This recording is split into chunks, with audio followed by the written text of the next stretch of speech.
Hello, guys. Welcome back to Chris Baraka and family.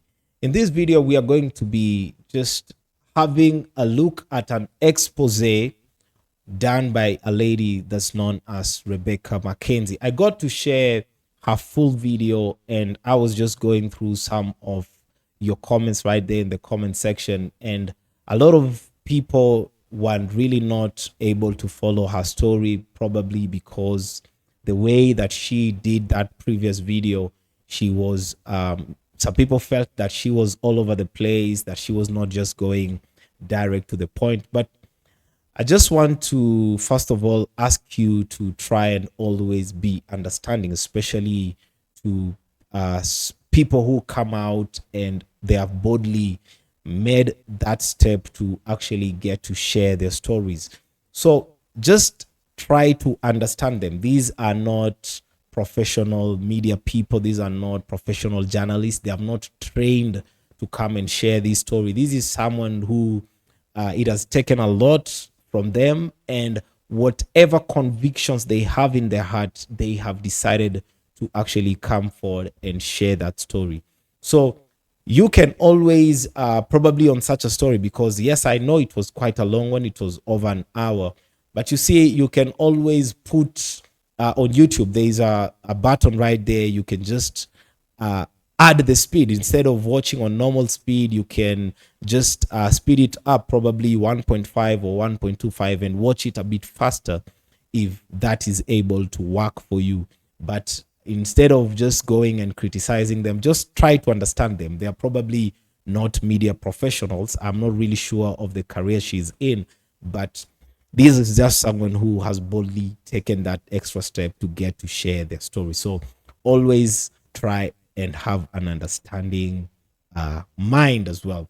But now on this video, I have just gotten to share some segments that really matter in her story.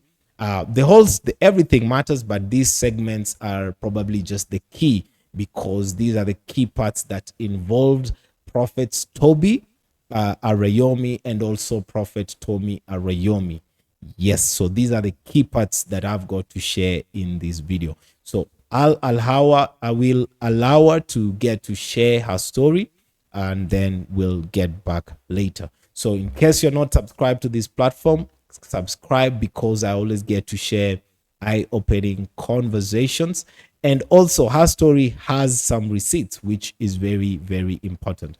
So let's get in the story. Let's get yes, it into did start with me, but I'd like to also just point out that I wasn't the only person in that church that went through it. There's a lot of people who are still hurting, and that's from the very beginning, who are still hurting, who have turned away from God. And I think what's very important here is the fact that these are souls, these are people's souls that are at jeopardy here, that people have turned away from God, and people are blaming God because they think that God is not a God of justice. Yes. And God is bringing justice.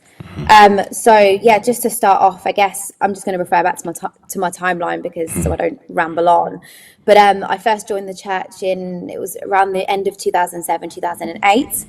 I started attending Salem Church, it's called. It's a church that's still run now. They are dotted about all over the UK. I'm not sure if outside of the UK, but at the time I was just 14 years old. So not long after, very, very shortly after it starting, Tomi began building a very close connection with me. I can't pinpoint exactly how that began, but it did. Text messages, calls, just inappropriate behavior essentially towards me. Yes, I was very vulnerable, and I didn't recognize that actually these were red flags, and it was predatory behavior. But obviously at the time, I didn't recognize that. So when he started initiating this behavior and it carried on, he did eventually take me to his house. This happened very quickly around this time. And there were, I know I went into detail on my video, but I don't know how much detail I should share on here. But he took me to his house, took me into his room, and tried to get me to essentially, I don't know how to word it appropriately, but let's say do things and dress me and try to get me to engage in sexual acts, And essentially. really quickly, you were 14 at this time. I was 14, yeah. Okay, I want to put up 14 a years picture, old. and I know it's not the picture of Toby. I know it's not a picture of Tomi, but Toby, right? It's Tobi that's in the picture with me. Okay, so I just want to put up this picture just to show how there's, there's connection, there's history between, you and the brothers of knowing them. And how old are you that age in that photo? Probably about, I think this one, maybe 14 or 15 in this picture, but 14 and definitely, 15, okay. one of those, 14 or 15 in that specific picture. Okay, I just wanted to bring that up so people know there's history in some way, in some form, right? But you and it's just, man, you continue to go. You can keep going. Yeah, of course. So thankfully it didn't actually go very far, because there was, I believe, a godly divine intervention. He had a call from either his mom or sister and said that they were on their way to the house. So he quickly wanted to scoop me up and get me back on the train. But the fact of the matter is, he did undress me. He did get his bits out. He did try to show me how to do things. And I remember specifically what the fact that I was so young, I didn't know what to do. I didn't know what I was doing. I know that's a bit explicit, but he had to show me, and I didn't know what to do. I was just lost with what to do, and he was just trying to guide me through that, let's say. And but he was a pastor. Divine godly. He was a pastor, yes. Him and his brother was a pastor at the time of Salem Church. His brother was probably what we would say the main pastor, but they were both running it. Wow. Yeah. And they never had an opportunity. They never sat down, from your understanding, they never sat down in ministry, never took sabbatical or anything like that. Nothing. That behavior continued, and I wasn't the only person. There was many other young girls in the church that they were sleeping with, that they were engaging in all sorts of sexual acts with. And we were just all young. We were vulnerable. We didn't understand. We just saw them as prophets, men of God, and they were, these big, mighty men of God, that what we thought at the time. And we were just so timid and vulnerable. And there was a lot of other churches in my local area that were very concerned, because they were, raising questions like, this is really strange. Why are there so many young girls around these men? What's going on? But they were just suspicions. No one really knew what was going on outside the church, but people inside of the church did know. Not everyone, but some of them did know. And it's just so interesting this is not now all coming out, because I remember when I would do certain videos positive on Tomi, there would be people that would email me. They're like, yo, please do your research on this guy. Please, there's a lot of this, a lot of that going on. And I kind of brushed it to the side because I had no context and people were just emailing me, right? But when everything came out, I looked back to my emails and I'm like, whoa, right? Because I had my own convictions and reservations, especially when he came out and started telling people to pray with salt and to bring salt to the church and pray with it, right? And I got a lot of heat for that. A lot of people, unfollowed me, came against me and whatnot. But to see everything come full circle is just, it's jaw-dropping. First of all, I tried to reach out to Dr. Sharon, or Prophet Sharon Stone, I think her name is on Instagram. I reached out to her on Instagram, and one of her team members reached out and said, someone will get back to you. And I said, well, I need to speak to her directly. And I specifically said it's about Tobi and Tomi. And I said in the message, I know that you can share the messages if you want to, on, if you would like to. But I specifically mentioned that it was something I went through and that I was going through healing. And this was part of that healing process. And I needed to speak to her. I had no plan of ever speaking out. I wasn't just trying to follow biblical protocol because, I had one day of planning to speak out. That was not the case. I just needed to release this, and I wanted accountability. I wanted, to speak the truth, and I wanted to speak to them, but with someone that is covering them, a leader. But anyway, she never got back to me. No one ever got back to me at all. In fact, I mentioned in my other video that actually I had a text. It was either a text or call. No, text initially, not long after, from Tobi, which and he said along the lines of, oh, hey, I just want to catch up about something. And my heart dropped because I had a dream the very night before where God had told me in that dream, do not speak to Toby. And I had no idea he would ever contact me. So that only tells me that Dr. Sharon probably, reached out to him, but maybe to get him to manipulate me, control me, whatever that might be, to kind of, because he used to do that a lot. He loves to control the narrative. He loves to play mind games and manipulate you, and it's very scary. But so sorry. No, and when I was looking at these screenshots that you sent me, it is very evident that these screenshots were in 2022 and you didn't go public at that time. You went private. And there are a lot of people that are saying, like, obviously, Toby's most recent prophetic word, God's exposing the exposers, they're doing it for money. But you went privately to their spiritual mother and try to talk to her in 2022. That's 3 years ago. And I had no clue. Most people had no clue these things were going on, and you got no response. And I think that's the culture within the church today. If there's sexual abuse, if there's allegations, the church is not gonna, they're not gonna do what's necessary. They're not gonna investigate. They're not gonna try to help the person, right? So with me knowing that, I'm like, okay, I'm gonna bring her on, right? Because there's a lot of people that contacted me outside of yourself, right? So I said, I'm gonna bring this to the body of Christ so there can be accountability and necessary exposure. Because like you said, enough is enough, especially with these horoscope prophets that come out with a new prophetic word every Wednesday, right? I know now we're talking about Toby. I know you first, people want to clarify, in the beginning it was Tomi, right? It was Tomi. So the sexual misconduct or whatever regarding sexual stuff it was with Tomi. Toby, it was a lot of spiritual abuse, a very psychological abuse, and all of that. He would call me Jezebel. He would say, you need to stay away from my brother. It's your fault. You're the one who's doing this to him.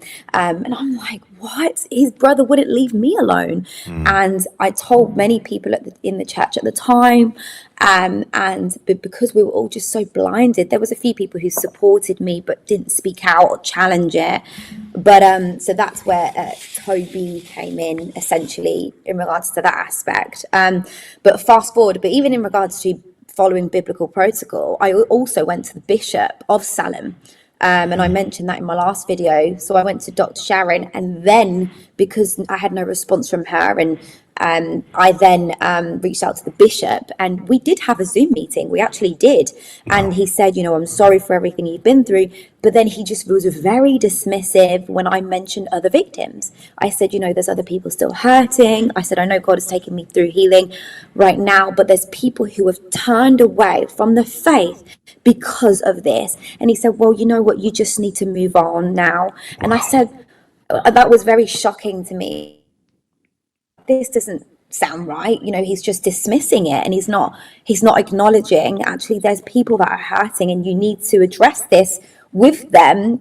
Because you were their covering at the time, I was advised to go to him. And very dismissive, and that was the end of that.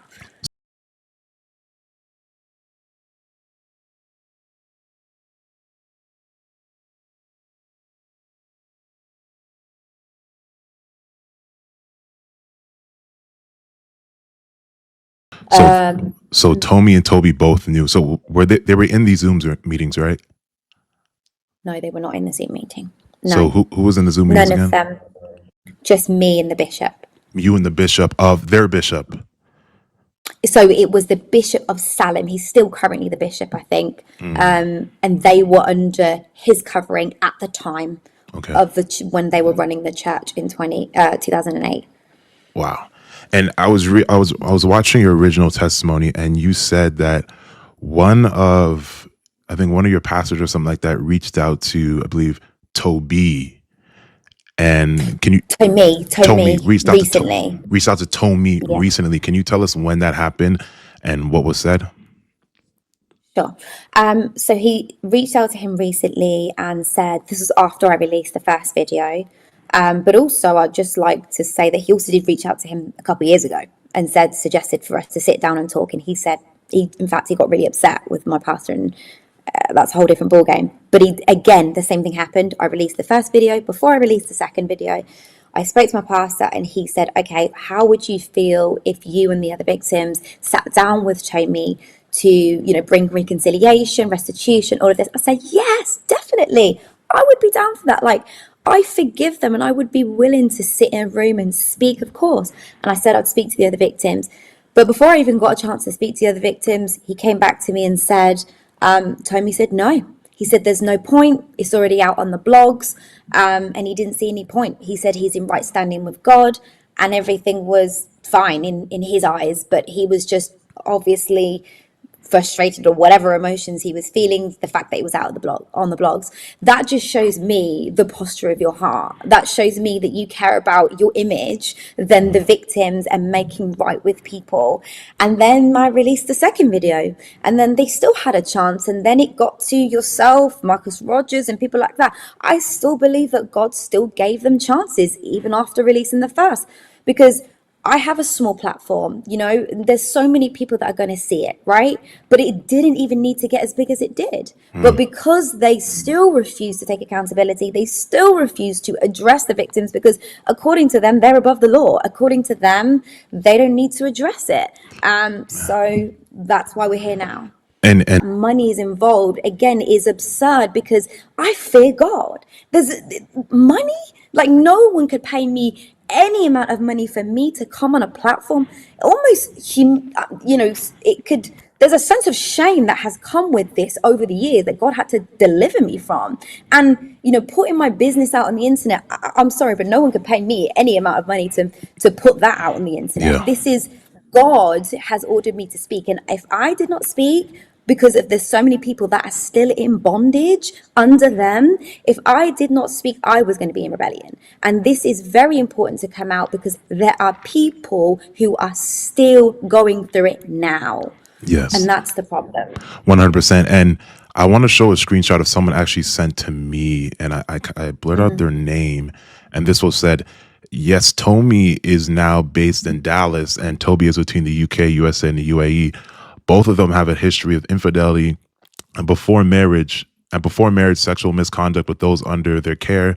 Tobi specifically has had people invest thousands and tens of thousands of pounds with him and has ghosted people. I'm talking about dissolving companies and stealing money. Many people are afraid to speak out because of the influence they have, but mammon is their god. They are highly manipulative. I have no receipts to share, but I know some of the people personally. I pray they find courage to speak out like Rebecca McKenzie has.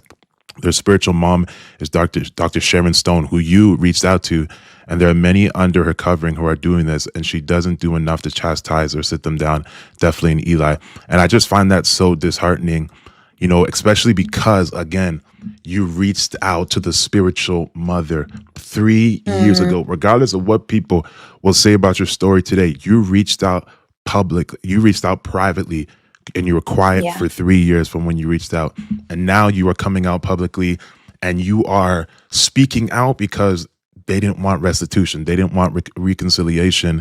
And we're just in a place right now where I believe the Lord is exposing the heart of man, where ministry has become now a business, has become an idol. It's not about the flock, right? And Yeah. So that is just some of the highlights behind her expose on the prophets.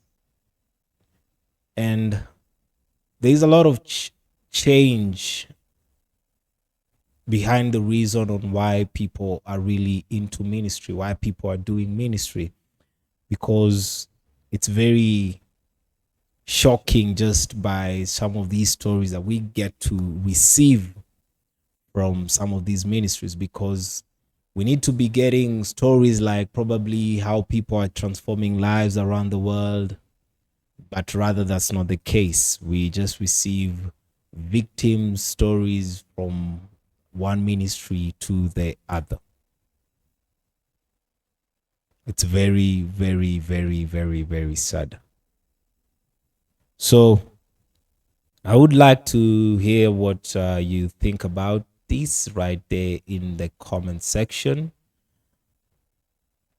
And also don't forget to subscribe to the channel if you haven't. I always get to share eye-opening conversations, and give the video a like, a thumbs up. Stay blessed, and see you on the next one.